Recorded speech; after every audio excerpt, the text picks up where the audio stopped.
Dan ternyata si tantenya sekarang udah minta tolong, abis itu dia ngasih tahu bahwa dia rohnya nggak terima di alam baka.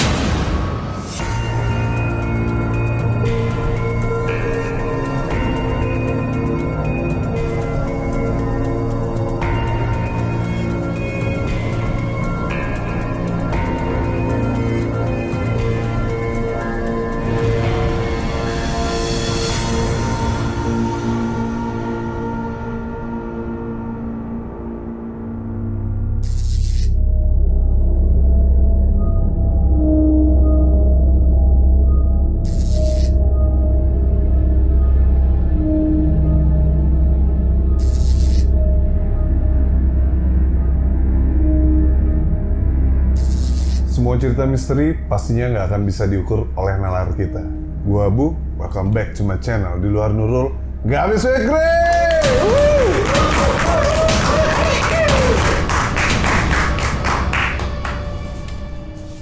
Dan selamat dini hari teman-teman. Selamat para pejuang-pejuang AdSense. Iya. Pejuang pundi-pundi rupiah ya kan. Di dini hari yang mencekam ini. Kita mulai? Siap. Oke, siap. Oke. Dimulai pada sejarah tentang sosok narsum kita. Ini agak creepy nih gue cerita hari ini. Kurang ketawanya, tapi ya kalau mau ketawa-ketawa aja nggak apa-apa. Jadi narsum kita ini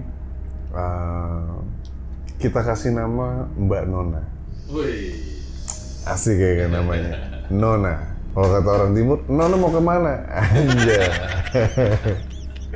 Dia berparas cantik, kulit putih, darah Pasundan. Wih, ngeri nggak tuh? Secara visual sangat menarik. Nggak bisa dilihat kalau misalnya pembawaannya dia dan keluarganya dia itu adalah keluarga mistis atau supernatural. Jadi diawali dengan satu malam si narsum kita itu Mbak Nona, tantenya baru ada yang meninggal men. Sangat dadakan, semua tuh semua dadakan. Ambulannya, dari kuburannya itu semua dipermudah. Semua lancar banget dengan harapan adalah husnul khatimah. Kalau bahasa di Islamnya dan atau diterima dengan di sisinya. Dari rumah sakit sampai penguburan berjalan lancar banget. Nggak ada kendala apapun. Nggak ada indikasi-indikasi terjadi sesuatu hal yang di luar nurul. Nah, tiba-tiba Mbak Nona setelah 7 hari setelah wafatnya mendiang tantenya ini, dia didatengin di mimpi. Tolong, gelap di sini.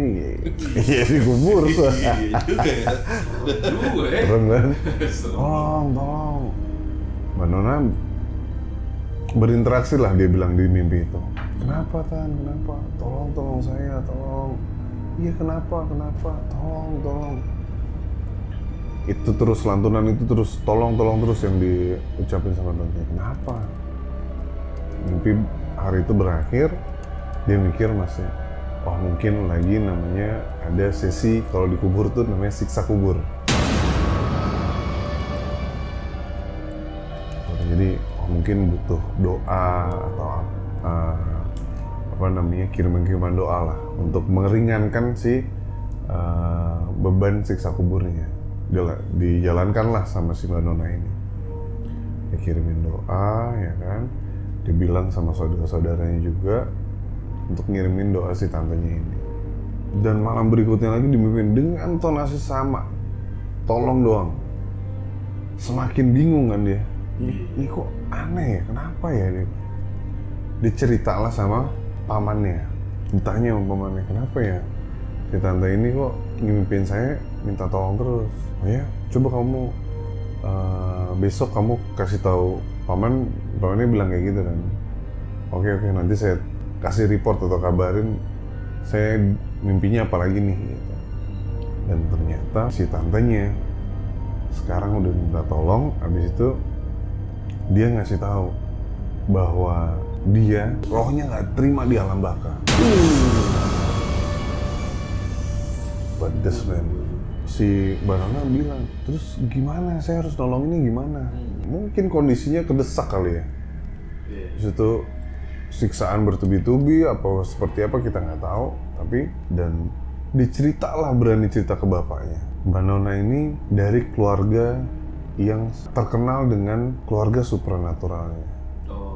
Terkenal ya. Emang terkenal dia di kota itu malah. Iya. Di kota itu, bukan hanya di kampungnya doang ya, di kota itu. Dia memang terkenal dia. Oh anaknya dia nih, oh orang udah respect total lah sama dia. Terus bapaknya bilang sama Nona, dimimpinnya berapa kali? Ini yang keempat, dia bilang. Ini yang keempat kali. Ditelusurin sama bapaknya bahwa ada jimat yang masih tertanam atau yang masih terpiara oleh dia, yang ini harus dibinasakan sebenarnya. Jimat ini turun temurun, jadi nggak sembarangan harus dihancurin atau apa, atau dihibahkan ke orang. Akhirnya tidurlah si Mbak Nona di hari kelima. Tantenya nyeritain semuanya bahwa tolong ada batu permata di lemari saya, di bawah laci ternyata ada ditempel. Nyatanya adalah si jimat ini adalah memang piaraannya si tantenya itu, bukan turun temurun. Jadi ada mustika lagi yang memang itu turun temurun sudah dikasihkan ke si pamannya itu sebelum dia meninggal. Tapi keluarganya belum ada yang tahu karena sifatnya adalah kalau lu mau ngasih mustika itu atau jimat itu, lu kasih aja tanpa keluarga dia nggak tahu gitu. Jadi lo yakin misalnya si A yakin nih bisa megang ini amanahnya, dikasih sama dia. Dan itu udah tuan-tuanan sebenarnya. Nah, mustika ini batu permata, batu permata cantik banget batunya katanya. Warna merahnya bukan merah marun tapi merahnya agak ke putih-putihan gitu, ke pink-pinkan lah. Akhirnya besok paginya diceritain langsung ke bapaknya. Nah ini harus diapain? Pikiran semua yang paham adalah dihancurkan atau dibakar. Sifatnya panas seperti api, harus dibalikan ke api, dibakarlah. Bapaknya langsung jalan ke rumah si tantenya itu nyari si batu permatanya itu, men. Sama si Nona ya, sama si Nona. Karena semua bingung, kenapa yang dimimpin si Nona? Itu apakah ini batu ini punya ada message untuk si Nona atau bagaimana gitu. Itu loh pikiran bapaknya sebenarnya.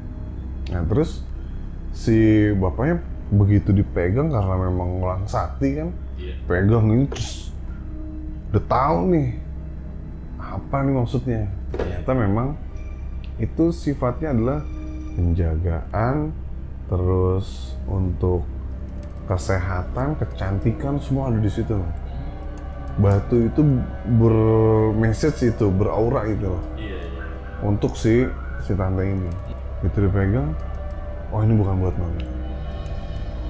Karena sifat Nona nggak memiliki sifat yang seperti itu. Karena ibaratnya lu punya pistol ya, karena lu jiwanya memang harus bawa pistol. Sama halnya seperti itu. Lu punya pisau, jiwanya memang harus bawa pisau. Sama kayak gitu. Dipegang lah, suruh si bapaknya megang. Coba kamu pegang. Pas dipegang, panas katanya. Panas banget. Dilepasin ke bapaknya. Berarti nggak cocok. Karena katanya kalau misalnya ini memang cocok, benda itu akan adem aja, biasa aja udah. Biasa aja. Akhirnya mulailah ritual. Karena memang kan ini mau ngebakar jimat atau itu tuh harus ada baca-bacaannya. Harus ada, ibaratnya kita mau membinasakan juga harus tahu lah caranya, terus menghargai isinya apa. Itu juga harus kita perhitungin sebenarnya. Bapaknya dan pamannya mulailah bikin ritual. Begitu sudah pada ujungnya bahwa si batunya ini memang harus dihancurin men. Begitu dihancurkan, buas, asap yang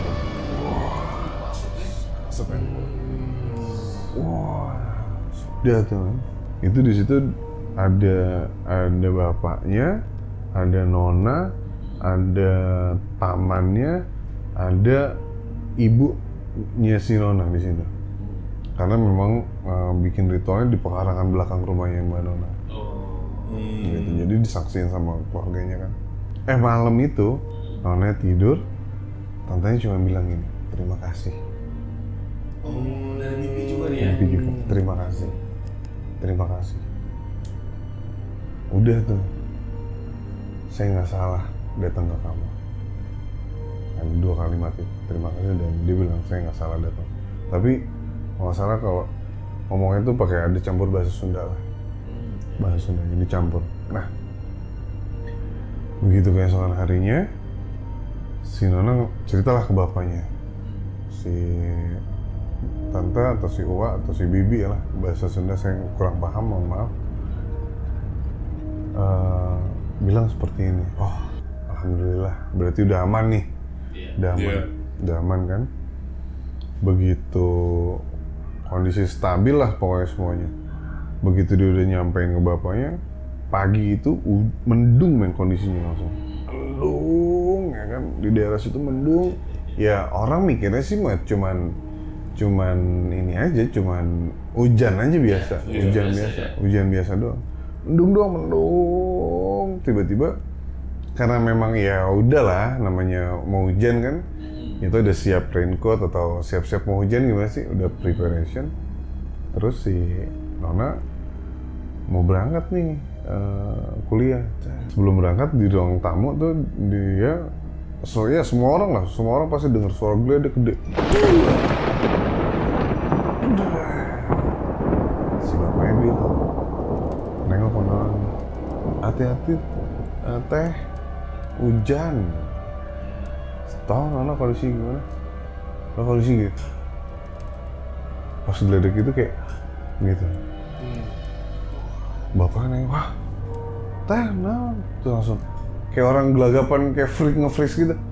Nggak apa-apa gitu, nggak apa-apa.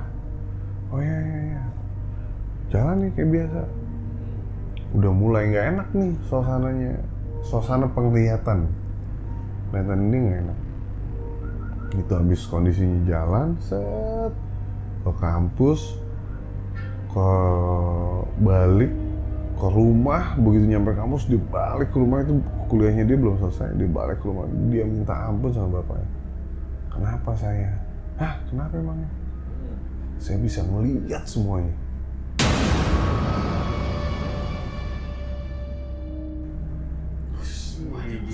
Dia bisa ngelihat setan, dia bisa ngelihat semuanya, temennya mau ngomong apa, temennya lagi bohong apa enggak. Kaget nggak, belum siap untuk menerima itu. Terus temennya sakitnya sakit apa, cara ngobatinnya gimana, dia tahu. Si bapaknya langsung, wah ini mah kumaha tuh kalau kata bahasa Sunda kan. Ini udah dari sananya, ini udah dari leluhur lah ini datangnya ke kamu. Jadi tanda-tandanya memang tantenya kenapa datang ke dia, karena dia dalam tanda kutip untuk ngelindungin keluarganya, ternyata seperti itu. Bahwa kalau di keturunan itu ada yang sifatnya melindungi secara keseluruhan, ada yang memang melindungi secara goib dan melindungi secara banyak metodenya. Terus untuk melindungi secara keuangan tuh banyak cara, dan dia keseluruhan orang ini. Jadi energinya bagus banget. Jadi pesan moral dan pesan-pesan saya adalah terima pemberiannya, bagaimana penetrasinya, belajar. Itu sudah diputuskan sama Allah atau Tuhan. Jadi terima aja, jangan dipusingin, tetap enjoy. Di luar gak habis pikir.